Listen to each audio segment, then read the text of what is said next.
Bergeser ke soal nomor 10. Perhatikan kutipan Suwardi Suryadiningrat. Siapa ini, Kak? Ini adalah Ki Hajar Dewantara. Oke, jangan panik nanti kalau ketemu soal siapa sih Ki Hajar Dewantara? Suwardi Suryadiningrat itu adalah Ki Hajar Dewantara. Nah, nama lengkapnya itu adalah Raden Mas, ini pakai titik, Suwardi Suryadiningrat. Ini nama lengkapnya dalam bahasa Belanda dulu. Oke, kalau saya orang Belanda, saya tidak akan merayakan jubileum seperti itu di sini dalam suatu negeri yang kita jajah.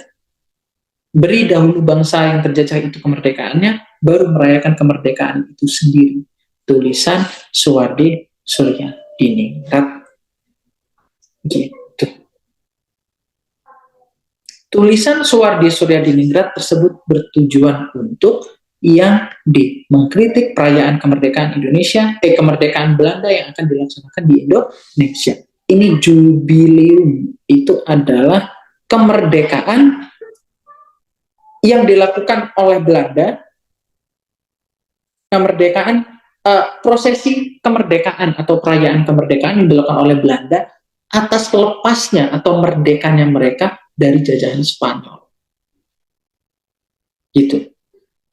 Itulah yang akhirnya menyebabkan kenapa baju Belanda di Euro itu warnanya orange. Karena pejuang utama Belanda lepas dari Spanyol itu belakangnya ada kata-kata the orange. Gitu. Makanya akhirnya kenapa warna baju Belanda orange. Padahal warna benderanya itu nggak ada oranye-oranye sama sekali. Gitu. Jadi tujuan Suwardi Suryadiningrat itu untuk mengkritik perayaan kemerdekaan. Gitu. Kalau untuk menghalangi, tidak. Karena menghalangi itu sudah dalam bentuk tindakan biasa. Gitu. Oke, ada yang mau ditanyakan, teman-teman? Tidak, Pak. Lanjut? Oke. Oke. Kita lanjut soal nomor 12. Presiden Joko Widodo mempunyai gaya khas belusukan ketika sedang bekerja. Nilai yang dapat diambil dari tindakan tersebut adalah belusukan sampai ke gorong-gorong waktu itu. Nah, itu adalah yang benar, sebenarnya jawabannya adalah yang pemimpin harus mendengarkan aspirasi rakyat secara langsung. Presiden mau turun ke rakyat, berarti pemimpin itu untuk menunjukkan bahwa pemimpin itu harus mendengarkan aspirasi rakyat yang di bawah. Gitu. Kenapa bukan yang masyarakat harus mengenalkan pemimpinnya lebih dekat? Yang mendekat di sini adalah pemimpin. Gitu. Yang mendekat di sini adalah pemimpinnya, bukan masyarakat. Gitu. Jadi yang harus sebenarnya kita nggak harus mengenal siapa yang memimpin, tapi kita harus mendengarkan aspirasi. Contoh, kita tahu Ronaldo itu asalnya dari Portugal. Apa kita tahu sekarang siapa presiden Portugal? Begitu. Finlandia sebagai negara terpintar di dunia, apakah kita tahu siapa presiden Finlandia? Islandia itu sebagai negara dengan kesetaraan gender terbaik di dunia, apakah kita tahu presidennya siapa? Nggak tahu.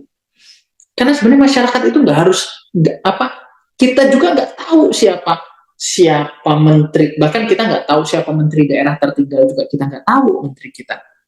Tapi kita tahu efeknya dia, gitu. Kayak kita itu nggak perlu kenal pemimpinnya. Yang kita perlukan hanya merasakan hasilnya. Karena kita yang memilih mereka. Gitu, teman-teman. Di sistem demokrasi, kita itu adalah sebagai tuan, mereka adalah pelayan. Kok kenapa kita harus mengenal pelayan? Pelayan dong yang harus kenal kita. Karena kita tuan. Begitu. Oke. Ada pertanyaan? Enggak, Kak. Kita lanjut. Oke, soal nomor 13.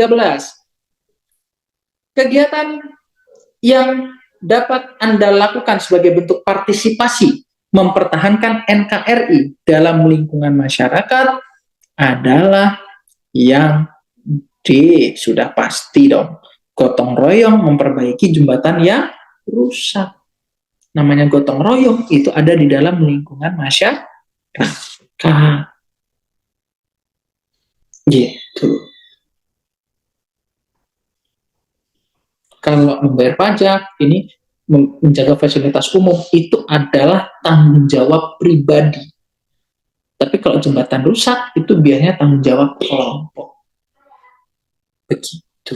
Kalau mau ditanggung jawabin sendiri, ya berat sih, men. Kalau tiba-tiba 5 juta, gitu, emang pakai duitnya siapa, gitu kan. Makanya akhirnya bareng-bareng. Gitu. Oke. Kita lanjut. Soal nomor 14, sebuah negara akan berdiri kokoh apabila masyarakatnya memiliki persatuan dan kesatuan. Persatuan dan kesatuan mengandung arti yang C, bersatunya keberagaman dan menjadi keutuhan yang harmonis. Kenapa nggak yang A, Kak? Rasa kekeluargaan dan semangat solidaritas. Karena di sini ada kata persatuan dan kesatuan. Kalau rasa kekeluargaan dan semangat solidaritas itu hanya persatuan. Tapi kesatuan itu adalah bersatunya keberagaman. Itu. Kita terkadang hanya mendengarkan persatuan dan kesatuan. Emang beda persatuan dan kesatuan? Beda. Kalau persatuan itu adalah kita hanya menyatu. Tapi kalau kesatuan itu kita melebur. Gitu. Makanya kalau kita lihat di markas-markas TNI Polri itu ada kata kesatuan. Bukan persatuan. Karena kesatuan itu benar-benar harmonis, benar-benar indah gitu, benar-benar wah lah gitu. Begitu, teman-teman. Oke, ada yang mau ditanyakan? Tidak. Cukup? Oke, kita masuk ke soal nomor 15. Indonesia adalah negara dengan keberagaman suku, etnik, budaya, agama, serta karakteristik dan keunikan di setiap wilayahnya. Pada dasarnya, keberagaman masyarakat Indonesia menjadi modal dalam pembangunan bangsa. Oleh karena itu, sangat diperlukan sikap atau perilaku yang menunjang terciptanya kondisi tersebut. Salah satunya adalah sikap atau perilaku yang menunjang terciptanya kondisi. Kondisi apa? Kondisinya supaya sikap yang menunjang terciptanya kondisi tersebut. Kondisi apa? Kondisi dengan harmonisasi agama. Makanya jawabannya adalah yang B. Supaya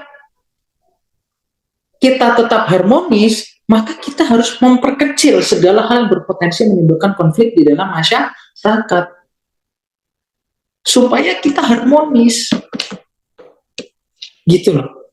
Kita itu harus, kita itu terkadang nggak harus memperbesar hal-hal yang membuat kita toleransi, enggak. Kita yang diwajibkan atas kita itu memperkecil segala hal yang membuat konflik di masyarakat. Gitu.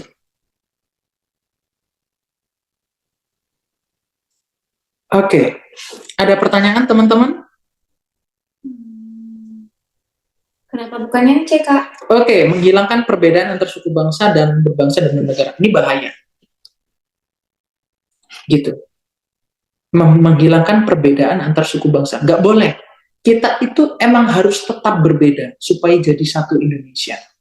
Kita menyatu itu karena kita berbeda. Gitu. Tapi kita berbeda juga nanti kita bisa kan malah lebih harmonis, Kak, malah lebih bagus. Enggak.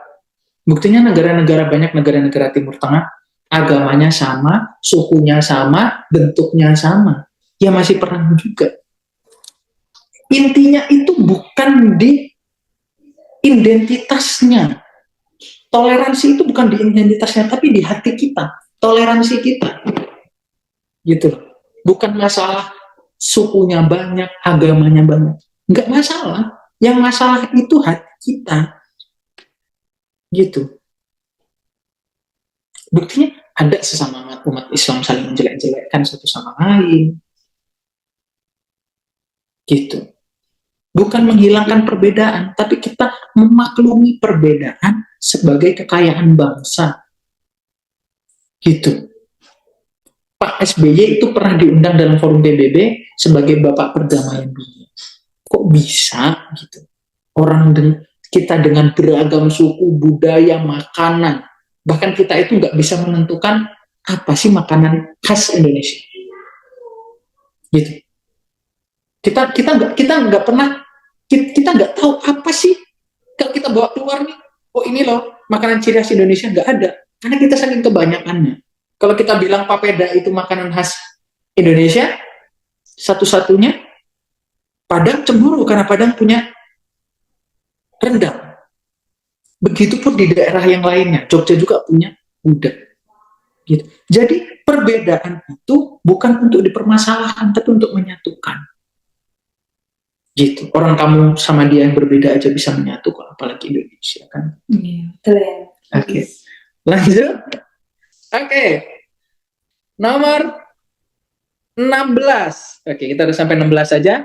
Indonesia adalah bangsa yang masyarakatnya majemuk karena memiliki latar belakang yang berbeda-beda. Perbedaan itu bukan hanya pada suku atau etnis saja, melainkan juga bahasa, agama, budaya, atau adat dan lain sebagainya. Sikap bersatu dalam keberagaman sangat penting. Sebab, jawabannya adalah yang E. Dengan bersatu, maka kita hidup harmonis dan kerukunan, jauh dari konflik dan perpecahan, dan negara pun bisa mewujudkan cita-cita bangsa, ini kesejahteraan umum. Intinya, suatu negara kalau mau maju, itu harus rukun dan harmonis, selesai. Gitu. Tapi kok kita nggak maju-maju, padahal kita harmonis dan rukun. Kalau itu ada faktor lain lagi. Gitu. Yang kita nggak bisa bahas di sini. Gitu. Kenapa kok nggak yang B, dengan bersatu maka kita menghindari serangan perang dunia dan negara pun bisa mewujudkan cita-cita bangsa? Iya, cita-cita bangsa itu harus diwujudkan walaupun dengan nggak ada sebab apapun, cita-cita bangsa harus diwujudkan. Dengan apa? Dengan kita hidup harmonis dan kerukunan. Gitu. Kita nggak ada pecah-pecah. Kita pasti sejahtera kok. Negara banyak yang miskin itu karena biasanya negara-negara itu banyak konflik. Gitu. Jangan kok mikirin besok makan apa, besok kerja apa. Mikirin besok masih hidup apa enggak aja masih susah. Gitu. Gitu ya. Oke. Terus kenapa enggak yang A, Kak? Dengan bersatu maka kita bisa menghimpun kekuatan untuk melawan penjajah dan negara pun bisa mewujudkan cita-cita bangsa, yakni kesejahteraan umum. Betul. Kalau itu untuk zaman dulu. Kalau soalnya adalah sejarah Indonesia, baru jawabannya yang. Tapi yang di sini adalah yang ditanyakan adalah penerapan di zaman ini. Karena apa? Karena zaman-zaman dulu kita masih bersatu. Gitu. Kenapa kok sila kalau ada orang bilang Pancasila itu nggak sesuai dengan agama Islam, kata siapa? Orang Pancasila itu yang buat juga ulama-ulama kita kok. Gitu ya teman-teman. Oke, ada yang mau ditanyakan sampai sini?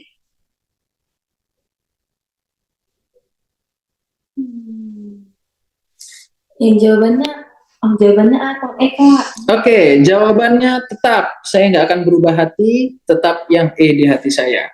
Oke. Lanjut, Kak.